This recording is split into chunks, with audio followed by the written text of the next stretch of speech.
আসসালামু আলাইকুম এভরিওয়ান। আজকে আমার লাইফের স্মরণীয় একটি দিন হতে যাচ্ছে, এই জন্য চলে আসলাম ব্যাংকে টাকা উত্তোলন করতে। লাইফে অনেক বড় একটি স্বপ্ন পূরণ হতে যাচ্ছে, এজন্য আমি আজকে খুবই খুশি। এটিএম কে বললাম আজকে আমার অনেকগুলি টাকা লাগবে, তো তুমি আমাকে টাকাগুলি দাও। তারপর এটিএম টাকা গোনা শুরু করলো, গুনতেই আছে। আমার তো দেরি সহ্য হচ্ছে না, প্রায় 1 মিনিটেরও বেশি সময় ধরে টাকাগুলি গুনে তারপর আমাকে দিল।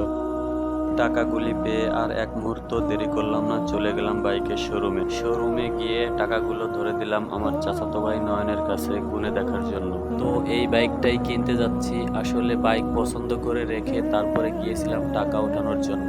ওরা এদিক দিয়ে বাইকের ডকুমেন্টস গুলো রেডি করতেছিল। 3টা বাইক নিয়ে প্রায় 7-8 জন ভাই ব্রাদার, আমি যাদের সাথে সবসময় চলাফেরা করি ওদের সবাইকেই নিয়ে গিয়েছিলাম বাইক কিনতে। আমার আর এক চাচাতো ভাই বনি সব জায়গায় বিনোদন দেয়, তো এখানেও বিনোদন দিচ্ছিল আর ঝাড়ি মারতেছিল যে ওরকম গাড়ি আমি যে কোনো সময় 4-5টা কিনে ফেলতে পারি। আর এদিক দিয়ে তো নয়ন টাকা গুনতেই আছে, গুনা আর শেষ হচ্ছে না। আমার বাইক কেনার গল্পটা একদমই অন্যরকম। সকালে ঘুম থেকে উঠে বলেছি বাইক কিনবো এবং বিকেলে চলে গিয়েছিলাম বাইক কিনতে। আল্লাহ কপালে লিখে রেখেছিল, তাই সবকিছু একদম পানির মতো হয়ে গিয়েছে। না তোমার কি কষ্ট আছে টাকা গুনতে ভাই? হ্যাঁ, মেশিন টেশিন লাগবে নাকি? মিটি হাসি দাও। নয়নকে হাসি দিতে বলায় খুশি হয়ে একটি দাঁত ভেক্সি দিয়ে দিল।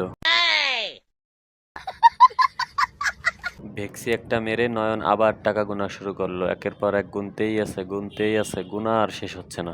এর ভিতরে আমি কানে কানে কি জানি পরামর্শ দিচ্ছিলাম। পরে বললাম ভাই থাম, টাকাগুলো অনেকবার গুনছিস, এখন আমার টাকা আমার কাছে দে। ও অনেক সুন্দর করে টাকাগুলো আমার কাছে ধরে দিল।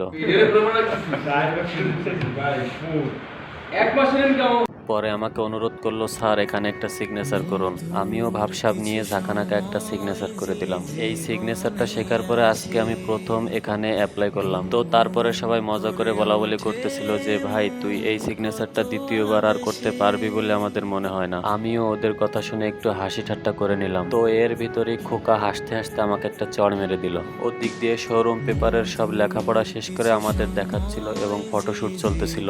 আমার কষ্টের টাকাগুলো এখন দিয়ে দিতে হবে, এই জন্য মনের ভিতরে অনেক কিছু চলতেছিল, কিন্তু টাকা তো প্রয়োজন ও শখ মেটানোর জন্যই, এটা বলেই মনকে বোঝাচ্ছিলাম। ওর দিক দিয়ে বনি একটা গাড়ির 12টা বাজায় দিচ্ছিল।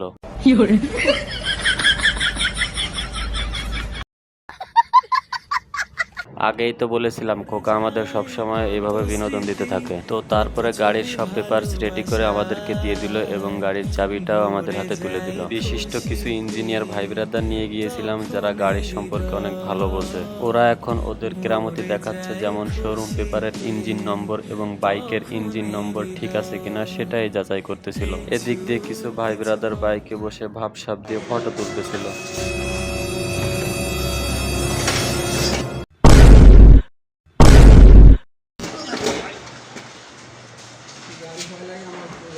স্বাস্থ্য ভাই হাতে কথা পাইছে। তুমি তো হাতে ব্যথা পাইছো আর আমি ব্যথা পাইছি আমার কলিজায়। যাই হোক, ভিডিওটিতে আপনাদের একটু বিনোদন দেওয়ার চেষ্টা করেছি। আমার ভিডিও আপনাদের ভালো লাগলে আমার পেজে ফলো দিয়ে পাশে থাকবেন, আমার জন্য দোয়া করবেন এবং সবাই ভালো থাকবেন, সুস্থ থাকবেন। আল্লাহ হাফেজ, বাই।